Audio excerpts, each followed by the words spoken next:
Assalamualaikum warahmatullahi wabarakatuh. Selamat pagi, atau selamat siang, atau selamat sore, dimanapun kalian berada. Semoga teman-teman mahasiswa dalam keadaan sehat selalu. Baik, kita hari ini akan membahas mengenai konflik keluarga. Nah, apa sih sebenarnya dari definisi konflik itu sendiri, gitu ya? Kalau kita mendengar kata konflik itu kita cukup ini ya familiar gitu ya dengan istilah konflik ini, dan pasti akan identik dengan permasalahan terkait dengan perselisihan, pertengkaran seperti itu ya. Nah, sebenarnya apa sih yang dimaksud dengan konflik sendiri gitu ya?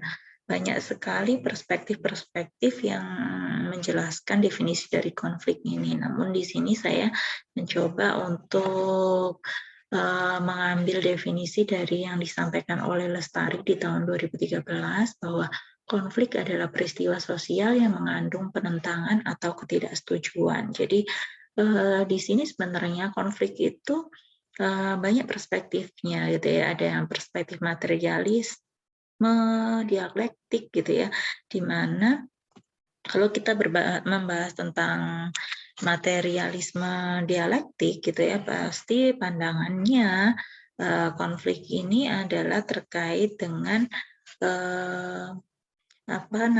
terkait dengan keberlawanan gitu ya, terkait dengan keberlawanan gitu.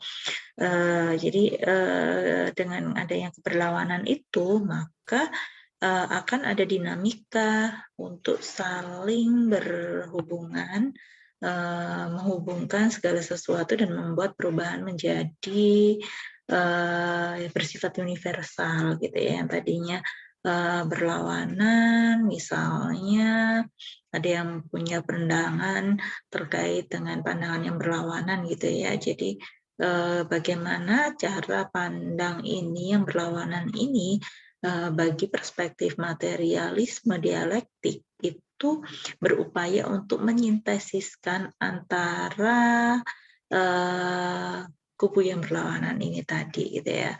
Nah, ada juga terkait dengan perspektif pluralis gitu ya. Perspektif pluralis itu terkait dengan keberagaman. Jadi tidak selalu berkaitan dengan keberlawanan. Konflik itu juga bisa berkaitan dengan keberagaman atau pluralisnya, gitu ya. Seperti halnya kita gitu ya, budaya gitu ya. Budaya itu kan beragam. Misalnya di budaya kita gitu, itu cenderung meminta gitu ya, atau mengajarkan kepada anak-anak kita kalau makan itu menggunakan tangan kanan kan, seperti itu ya. Nah, kenapa kok tangan kanan gitu ya? Nah, pada budaya tertentu gitu ya, pada budaya kita khususnya itu bisa menjadi simbolik gitu ya, bahwa menggunakan tangan kanan ini adalah secara simbolik itu bisa menjadikan bahwa sisi kanan itu mewakili kebaikan, sedangkan sisi kiri itu mewakili keburukan gitu ya. Nah, sehingga melakukan kegiatan dengan tangan kiri itu akan dipandang negatif. Namun ada budaya yang memiliki pemahaman yang berbeda. Mereka yang berpemahaman objektivisme gitu ya, memahami bahwa semua bagian tubuh, baik itu kiri maupun kanan, itu memiliki memiliki hal yang sama gitu ya, sehingga memberi ruang yang lebih bebas pada orang-orang yang mohon maaf misalnya kidal gitu ya. Jadi di sini konflik itu bisa berkaitan dengan keberlawanan, bisa berkaitan dengan keberagaman. Konflik itu juga mencerminkan adanya ketidakcocokan, penentangan, atau ketidaksetujuan gitu ya. Baik itu ketidaksetujuan atau penentangan karena berlawanan maupun karena perbedaan itu tadi. Nah, selain berpangkal dari sumber daya ekonomi, biasanya konflik itu juga berkaitan dengan adanya power, kekuasaan. Konflik itu juga bisa bersumber pada perbedaan nilai dan identitas gitu ya. Jadi kalau kita bicara mengenai konflik pasti banyak sekali gitu ya. Kalau misalnya kita bicara mengenai konflik dalam perspektif perkembangan gitu ya, konflik ini mendorong kita gitu ya, mendorong kita untuk lebih maju proses menuju proses kematangan pribadi sekaligus merupakan hasil dari proses kematangan tersebut seperti itu. Konflik itu tidak selalu berakibat buruk ya. Jadi konflik itu juga bisa memberikan dampak yang positif gitu ya. Karena konflik itu adalah aspek normatif dalam sebuah hubungan. Jadi keberadaan konflik itu tidak akan otomatis berdampak negatif terhadap hubungan maupun individu yang terlibat dalam hubungan tersebut. Konflik itu juga bisa berdampak positif. Konflik itu baru akan berdampak negatif bila tidak dikelola dengan baik. Nah, konflik dalam keluarga yang tidak dikelola dengan baik akan menjadi gejala atau faktor yang menyumbang akibat munculnya perilaku-perilaku negatif atau hal-hal negatif pada individu maupun pada keluarga secara keseluruhan. Ada 3 hal yang membedakan gitu ya, karakteristik konflik keluarga dengan konflik lainnya gitu. Walaupun sebenarnya keluarga itu adalah salah satu unit sosial yang terkecil gitu ya, sudah termasuk dalam unit sosial, namun ini sifatnya masih unit sosial yang terkecil, di mana di dalam unit sosial ini berhubungan antar anggotanya yang mana memiliki ketergantungan yang cukup tinggi satu sama lain. Sehingga konflik dalam keluarga ini pasti akan terjadi. Dan di dalam konflik keluarga itu juga bisa terjadi karena adanya perilaku ketidaksetujuan antar anggota keluarga itu, gitu ya. Nah, di sini ada 3 karakteristik menurut Fusinis, gitu ya. Karakteristik konflik keluarga. Yang pertama adalah intensitas, yang kedua adalah kompleksitas, yang ketiga adalah durasi. Saya tidak akan menjelaskan poin per poin, tetapi di sini secara universal, secara global gitu ya. Jadi karakteristik yang bisa membedakan konflik keluarga dengan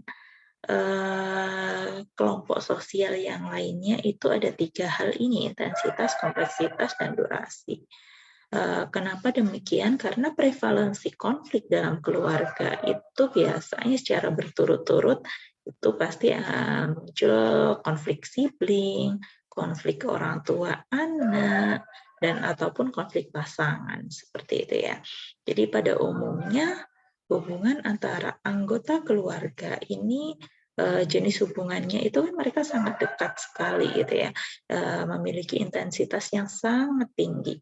Nah, keterikatan antara pasangan, baik itu suami istri, orang tua dengan anak, atau saudara gitu ya, sibling gitu, ini memiliki tingkat kelekatan yang cukup tinggi gitu ya, intensitasnya cukup tinggi, baik itu dari sisi afeksi, baik itu dari sisi komitmen.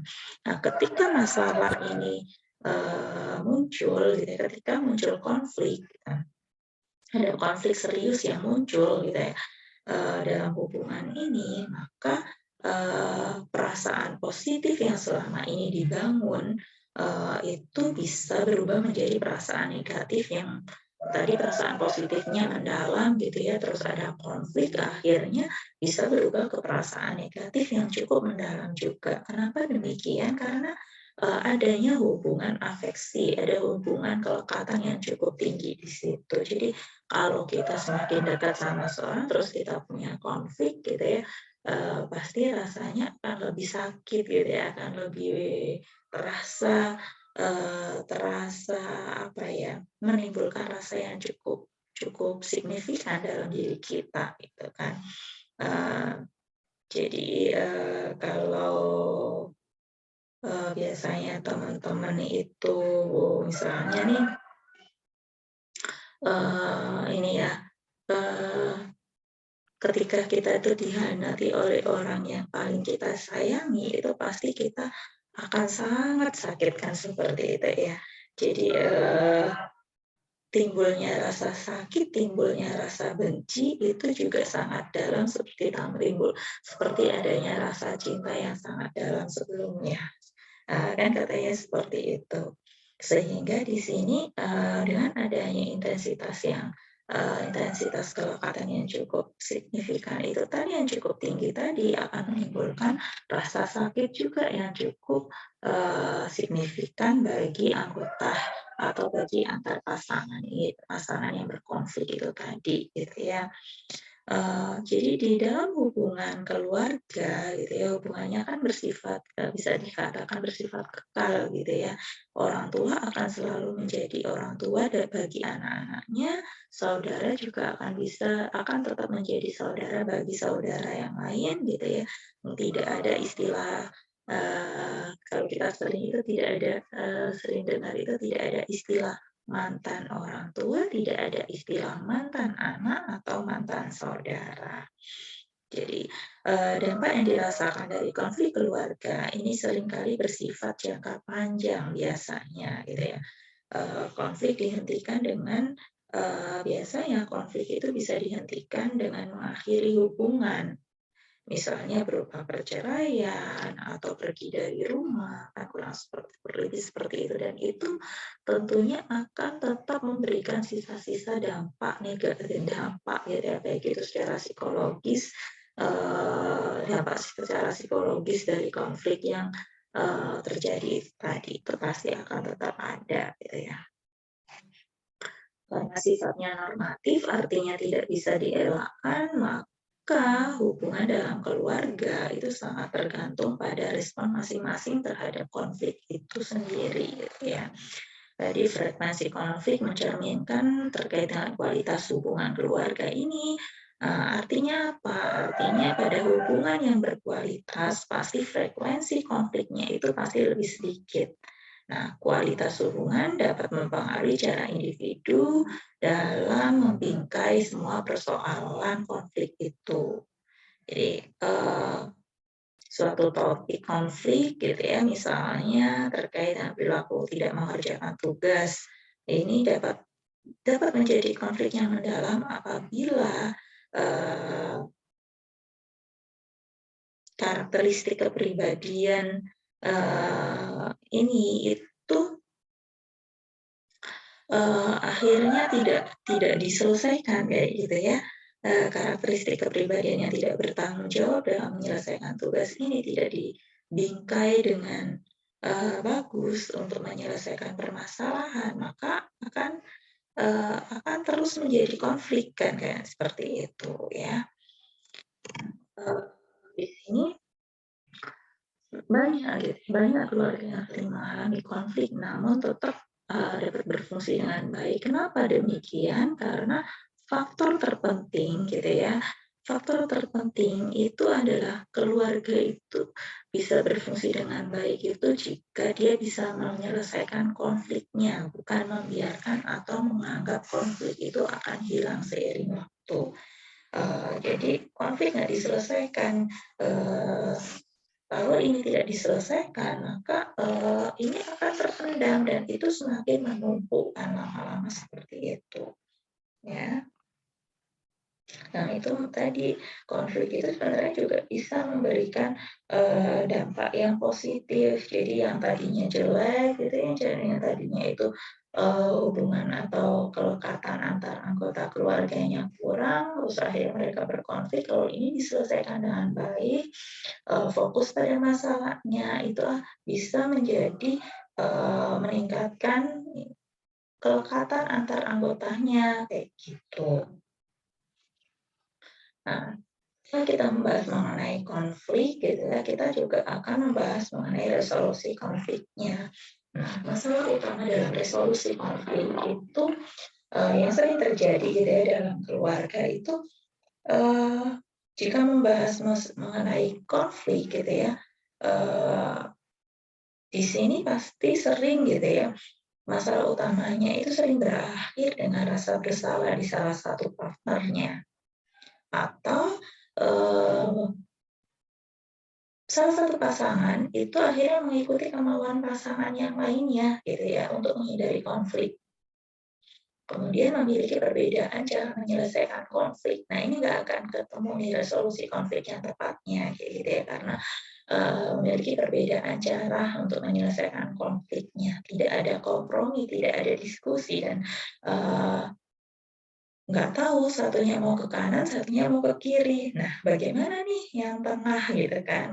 Nah, kemudian masalah lainnya yang biasanya muncul dalam resolusi konflik gitu ya, dalam pengelolaan atau penyelesaian konflik itu anggota keluarga ini memiliki masalah-masalah yang tidak dapat diselesaikan bersama gitu ya. Kadang-kadang berkonfliknya karena hal-hal yang sepele saja gitu ya. Misalnya karena naruh handuk yang tidak sesuai dengan tempatnya itu kan bisa hal sepele ya, tetapi akhirnya bisa kemana-mana karena tidak masalah itu tadi tidak pernah diselesaikan, tetapi dibiarkan atau masalah itu tidak apa ya dianggap sudah selesai padahal itu belum selesai. Nah, akhirnya bisa merambat pada hal-hal yang cukup sepele. Resolusi konflik di sini ada dua gitu ya. Ada dua sifat dalam pada dasarnya untuk melakukan resolusi konflik atau kita bisa nyebutnya kan pengelolaan konflik itu antara pribadi itu bisa dibedakan menjadi dua hal. Ada yang bersifat konstruktif, ada juga yang bersifat destruktif gitu ya. Jadi pengelolaan konflik yang secara destruktif itu dapat terjadi jika anggotanya atau orang yang memiliki konflik ini selalu mengungkit-ungkit masalah lama gitu ya. Terus fokus pada orang dan fokus menyalahkan orang lain, fokus pada perbedaan, tidak mau berubah, ada sikap rasa curiga, jadi memiliki persepsi negatif juga terhadap konfliknya, marah gitu ya, ada perasaan-perasaan marah, sebagaimana konflik itu memang pasti yang namanya normatif ya dalam suatu hubungan. Marah sebenarnya juga akan muncul secara alamiah gitu ketika kita mendapatkan konflik gitu ya. Tapi kalau kita mengumbar, memendam marah, sama buruknya juga akan menyakiti kesehatan mental kita sendiri gitu ya. Jadi terlalu fokus itu tadi pada masalah-masalah lama, mengungkit kemarahan-kemarahan yang lama, penyelesaiannya ini nggak akan nggak akan ditemukan seperti itu karena fokusnya juga pada orang lain, fokusnya pada perbedaan. Ini yang bersifat destruktif. Nah, ada juga resolusi konflik yang bersifat konstruktif. Biasanya di sini pertama perjelas dulu problemnya. Fokus pada masalahnya. Kalau problemnya sudah jelas, fokus pada masalahnya. Mengaku bahwa kita itu juga memiliki andil dalam hal menciptakan kesalahan sehingga muncul konflik ini gitu ya. Jadi nggak ada salahnya kita meminta maaf. Fokus juga pada persamaan, bukan pada perbedaannya. Dan kita mau berubah untuk suatu solusi bersama. Dan ada sikap percaya antar anggota atau orang yang berkonflik ini tadi. Gitu ya. Ini adalah resolusi konflik yang konstruktif.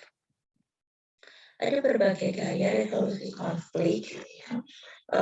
Yang pertama adalah competitive style, collaborative style, kemudian compromise style, dan avoidance style, serta gaya yang mengakomodasi secara keseluruhan. Gitu ya. Nah, ini gaya resolusi konflik dari bukunya Olson gitu ya, di mana ada kompetitif, ada kolaboratif, ada accommodate, ada avoidance, dan ada compromise style gitu ya. Nah, di bagian manakah kita seharusnya gitu ya,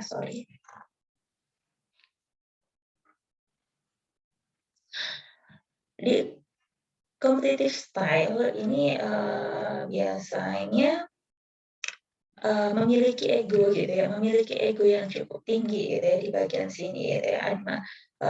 Masing-masing individu yang memiliki konflik gitu ya, itu ada ego yang masih tinggi gitu ya, ngotot gitu ya, ngotot ingin banget difasilitasi gitu ya. Jadi kalau ini semakin tinggi itu juga bisa memunculkan high aggression gitu ya. Nah kalau, artinya kalau ini semakin tinggi, kan berarti, eee, akan muncul high aggression di sini gitu ya. Kemudian di kolaboratif. Kalau kolaboratif ini, tentunya di sini, dia memiliki kepedulian yang tinggi gitu ya kepada orang lain, peduli juga untuk diri sendiri, tapi ini akan, memakan apa namanya, akan membutuhkan energi yang lebih gitu karena aku juga memikirkan orang lain, aku memikirkan diriku juga, seperti itu gitu ya. Jadi, eee, tenaga, pikiran, fisik kita itu, merasa apa ya, lebih besar energi-energi yang dikeluarkan itu lebih besar. Eee, Contohnya misalnya aku mau holiday gitu ya, ada pasangan, ada keluarga di sini, aku mau holiday nih, aku mau berlibur gitu ya, aku mau berlibur. Si istri bilang nih, "Aku pengennya ke mana?" Misalnya aku pengen ke Kapadokia gitu ya.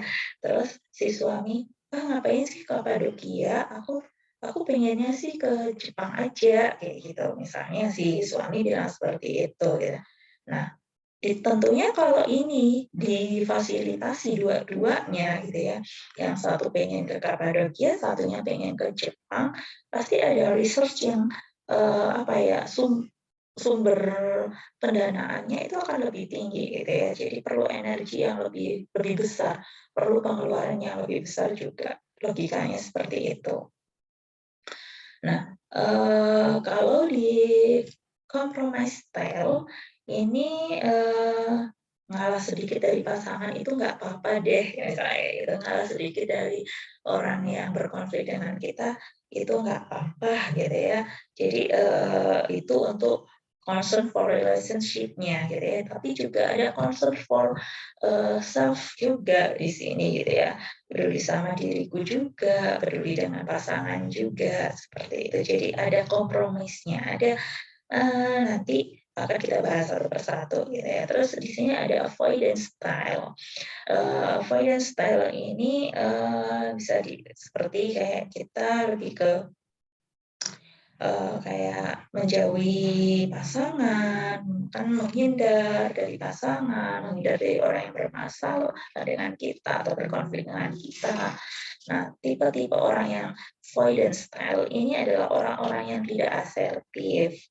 Nah, ya, jadi kayak dia mendem aja gitu, mendem, lama-lama dia akan meledak loh kalau seperti ini ya kan. Nah, terus yang gaya yang terakhir itu adalah mengakomodasi gitu ya. Jadi, di sini, ketika ada di bagian ini, nah ini high cooperation gitu ya, tinggi sekali untuk kooperatifnya gitu ya. Tetapi, eee, karena dia tinggi sekali di kooperatifnya gitu ya, pasti akan semakin tinggi kepedulian dia dengan orang lain. Tetapi dia tidak peduli dengan diri sendiri gitu ya. Kepedulian dia kepada orang lain cukup tinggi, tapi kepedulian dia terhadap diri sendiri itu enggak. Nah, akhirnya kan akan lama-lama, aku capek nih dengan diri sendiri selalu seperti ini terus, kayak gitu. Nah, jadi di competitive style ini, cenderung agresif iya dan tidak kooperatif gitu ya, memperjuangkan keinginan pribadi namun, di sini merugikan orang lain gitu ya, berkompetisi gitu, berusaha mengkonfrontasi atau memaksakan keinginannya kepada orang yang memiliki konflik pada kita. yang berkonflik dengan kita.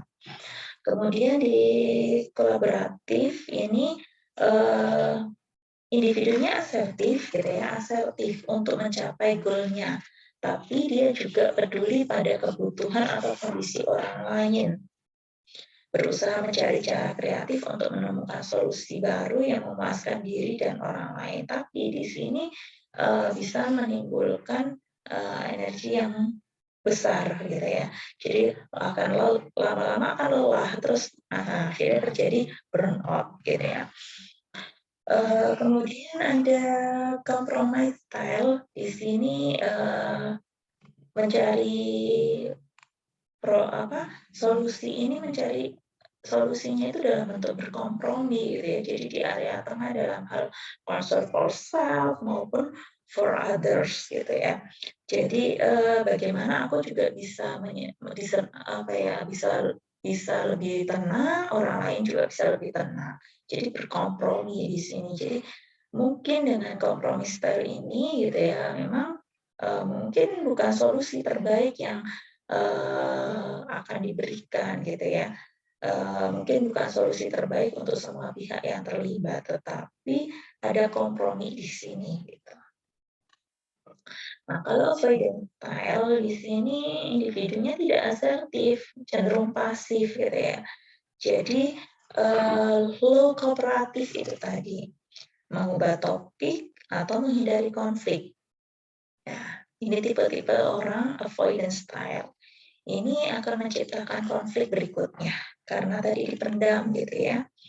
Terus ada competitive style, cenderung agresif dan tidak kooperatif.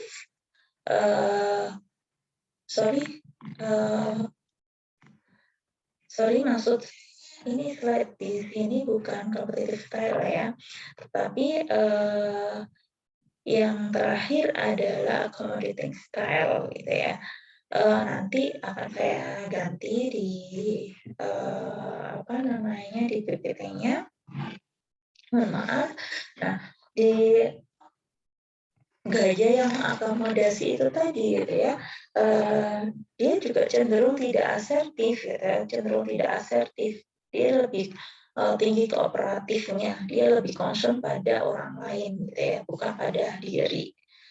Jadi dia tidak asertif, berusaha untuk memuaskan keinginan orang lain gitu ya, tapi dia nggak mau dipuaskan pada diri sendiri. Nah, ini juga akan memicu munculnya konflik-konflik berikutnya karena cenderung mendem juga gitu ya.